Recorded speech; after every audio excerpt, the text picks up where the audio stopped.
Olá pessoal, voltamos então com mais um bloco. Agora a gente vai tratar da responsabilidade pelo fato do serviço.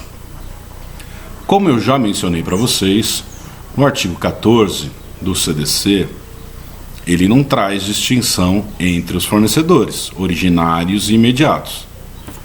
Ele diz o seguinte: o fornecedor de serviços responde, independentemente da existência de culpa, pela reparação dos danos causados aos consumidores por defeitos relativos à prestação dos serviços, bem como por informações insuficientes ou inadequadas sobre sua fruição e riscos. Tá? Então aqui o tratamento é do fornecedor e a responsabilidade é objetiva pela reparação dos danos causados por um defeito no serviço. E o parágrafo 1º vai na mesma linha lá do parágrafo 1º do artigo 12, diz o seguinte: o serviço é defeituoso quando não fornece a segurança que o consumidor dele pode esperar, levando-se em consideração as circunstâncias relevantes, entre as quais o modo de seu fornecimento, o resultado e os riscos que razoavelmente dele se esperam, a época em que foi fornecido. Tá? Então a gente lembra aqui que o CDC aqui também reconhece a existência de defeito por informação inadequada e leva em consideração os riscos que razoavelmente se esperam daquele serviço e a época em que foi fornecido. Vamos lembrar aqui, o parágrafo 2º vai no mesmo sentido do que a gente já viu com relação a produto. O serviço não é considerado defeituoso pela adoção de novas técnicas. Né? Essa é uma preocupação do CDC para não engessar o mercado de fornecimento de produtos e serviços. Então, quanto mais seguros forem os produtos e serviços com a evolução da tecnologia, melhor é para o consumidor. Muito bem. O parágrafo 3º traz as excludentes de responsabilidade do fornecedor de serviço. Então diz: o fornecedor de serviço só não será responsabilizado quando provar que, tendo prestado o serviço, o defeito inexiste. Aqui tem aquela mesma discussão relativa à inversão do ônus da prova, ope legis. Alguns doutrinadores entendem que o CDC, aqui nesse dispositivo, como fez lá no artigo 12, atribui ao fornecedor o ônus da prova de demonstrar que o defeito inexiste.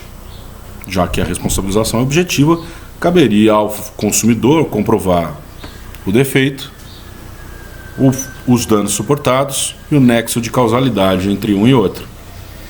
Mas aqui figura como excludente de responsabilidade comprovar que o defeito inexiste.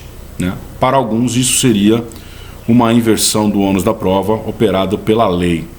Na prática não é muito bem assim. O que pode acontecer aqui na realização, na discussão processual, o consumidor leva ao judiciário prova da existência do vício, do defeito, né?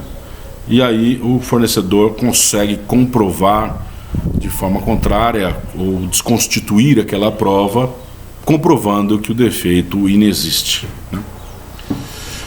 2. Culpa exclusiva do consumidor ou de terceiro. Aqui, dentre as excludentes, não temos aquela de comprovar que não colocou no mercado o produto ou que não prestou o serviço. Muito bem. Com relação à culpa exclusiva do consumidor ou de terceiro, vamos lembrar daquela discussão que eu já falei. A culpa concorrente, há uma mitigação, mas não há a exclusão. O terceiro não pode ser alguém da cadeia de fornecimento, então não pode o prestador de serviço dizer o seguinte: olha, o defeito está na peça que eu empreguei na realização do serviço e não no serviço. Isso não é excludente. Tá? E assim nós temos esta previsão com relação à responsabilização pelo fato do serviço. Lembrando a questão do fortuito interno e fortuito externo, o exemplo que eu usei com vocês quando eu tratei de produto, na verdade, era mais adequado para tratar de serviço, porque nós estávamos falando de serviço e não do fornecimento de produto. Bom, muito bem. E aqui, na sequência, no parágrafo 4º, nós temos a exceção à regra da responsabilização objetiva. Diz o parágrafo 4º, a responsabilidade pessoal dos profissionais liberais será apurada mediante a verificação de culpa. Então, o profissional liberal, ele não responde objetivamente pelos danos, mas ele responde subjetivamente. É preciso a verificação da culpa do profissional liberal. Por que isso? Né? O legislador reconheceu que o profissional liberal, na sua relação com o consumidor, ele foge daquele modelo de relação massificada que levou à necessidade de proteção do consumidor. Né? O profissional liberal, normalmente, ele tem uma atividade meio, né? Ou seja, ele tem que se empenhar, utilizar as melhores técnicas, os melhores métodos, mas ele não tem uma obrigação de resultado, via de regra, salvo algumas exceções. Além disso, a relação, como eu falei para vocês, é personalíssima, né? Foge à regra da massificação. Então, o profissional liberal normalmente é procurado pelo consumidor, porque o consumidor confia e tem um contato direto com o fornecedor. Além disso, ele tem a possibilidade de discutir questões contratuais. É assim, por exemplo, na relação entre consumidores e advogados, consumidores e médicos, né? Pelo menos na maioria das relações, quando não se trata de grandes incorporações, mas na relação com o profissional liberal, né, o profissional liberal em si, existe essa proximidade maior que foge daquele modelo de massificação das relações de consumo. Muito bem. Então nós temos a responsabilização subjetiva do profissional liberal. No entanto, temos algumas particularidades de casos concretos que a gente tem que comentar. Como é que fica quando o profissional liberal é contratado com o objetivo de resultado? Não como obrigação de meio, mas como obrigação de resultado. Por exemplo, o cirurgião plástico que é contratado para o embelezamento. Não é uma cirurgia de reparação, é uma cirurgia de embelezamento, né? Então o sujeito acha que ele tem um nariz torto, ele vai lá, contrata o cirurgião plástico, ou ele acha que ele tem uma orelha de abano, ele contrata o cirurgião plástico para corrigir esse defeito que lhe incomoda. E aí o cirurgião plástico, em vez de melhorar o nariz ou melhorar a orelha, ele acaba piorando, né? Ou deixando o nariz de uma forma mais torta, ou, enfim. Ele foi contratado para um resultado de embelezamento e ele não atingiu esse resultado. Pelo contrário, ele piorou a situação. Ele teria responsabilidade objetiva nesse caso, porque ele foge à obrigação de meio? A jurisprudência entende que não, mas tem invertido a prova aí, atribuindo ao profissional liberal com obrigação de resultado uma culpa presumida pelo resultado indesejado, né? Então o consumidor que tem lá sua cirurgia plástica que lhe deixou mais feio e não mais bonito, ele pode ingressar com ação contra esse profissional, e aí cabe a esse profissional demonstrar que não agiu com culpa, que ele usou todos os procedimentos, foi negligente, foi perito, né? E que aquilo foi uma reação inesperada, uma reação alérgica inesperada a um determinado medicamento, alguma coisa nesse sentido, mesmo tendo realizado os testes anteriores para verificar a reação alérgica. Então ele demonstrou que não agiu com culpa, que tomou todos os cuidados possíveis. Então ele consegue se eximir desta responsabilidade.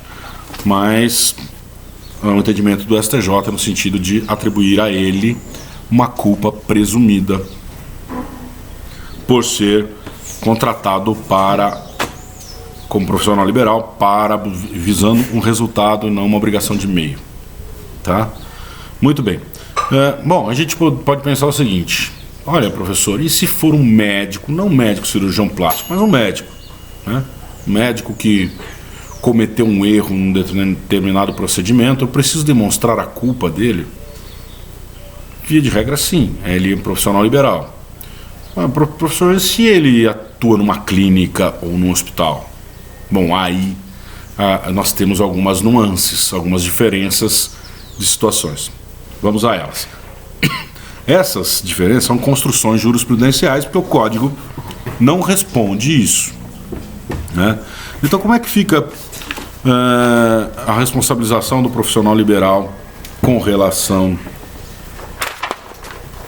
ao consumidor se o procedimento foi realizado por hospital? Eu posso pensar o seguinte: olha, eu não vou entrar com a ação contra o profissional liberal, porque com relação a ele eu vou ter que demonstrar a culpa, né? Se eu entrar contra o hospital, a responsabilização é objetiva. Não é bem assim, tá? Vamos lá.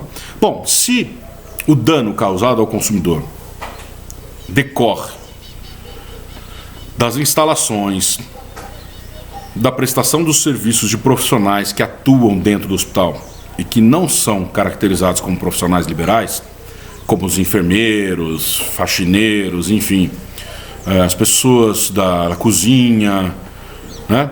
Todo aquele corpo de funcionários que existe dentro de um hospital, se o dano decorre da ação dessas pessoas, a responsabilidade no caso do hospital é objetiva. Bom, mas nós estamos falando do médico, né? Bom, e com relação ao médico? Aí nós temos duas situações. Primeira, o médico que não mantém vínculo com o hospital ou com a clínica. Existe essa possibilidade. Existe, por exemplo, profissionais que não são vinculados a um determinado hospital e que vão lá fazer uma cirurgia de um determinado paciente, do seu paciente que está internado naquele hospital ou que está se utilizando das dependências daquele hospital, de todo o seu aparato para aquela determinada cirurgia. Quando não há vínculo entre o médico e o hospital e o dano é causado pela ação do médico, a responsabilidade é subjetiva e exclusiva do médico. Tá? Muito bem? No entanto, se o profissional liberal mantém um vínculo com a instituição hospitalar, é vinculado com a instituição hospitalar, então a situação é diferente. Por quê? Porque neste caso o hospital será responsabilizado solidariamente, mas ainda assim a responsabilização só acontecerá se demonstrada a culpa do médico na ação ou no procedimento que ele realizou no paciente, tá? Então, vamos retomar aqui. Dano causado pelo hospital, enfermeiros, enfim, funcionários do hospital que não são profissionais liberais, responsabilidade objetiva do hospital. Dano causado pelo médico, que é profissional liberal e que não mantém vínculo com a entidade hospitalar, responsabilidade subjetiva e exclusiva do médico. Dano causado por médico que mantém vínculo com a entidade hospitalar, responsabilidade solidária do hospital e do médico verificada mediante a constatação da ação culposa do médico. Tá bom? Muito bem? Bom, gente, aí seguindo aqui nosso CDC, nós já falamos então da responsabilidade pelo fato do serviço. Terminamos aqui o estudo do artigo 14, artigo 15 e 16 vetados. Artigo 17 nós já falamos, né? Que é a equiparação, que traz a previsão da equiparação das vítimas de acidente de consumo aos consumidores, né? Até apresentei um problema para vocês com relação a esta previsão. Então diz lá o artigo 17: para os efeitos desta seção equiparam-se aos consumidores todas as vítimas do evento, né? Muito bem, terminamos então o estudo da responsabilidade pelo fato e semana que vem nós estudamos a responsabilização pelo vício do produto ou do serviço. Até mais!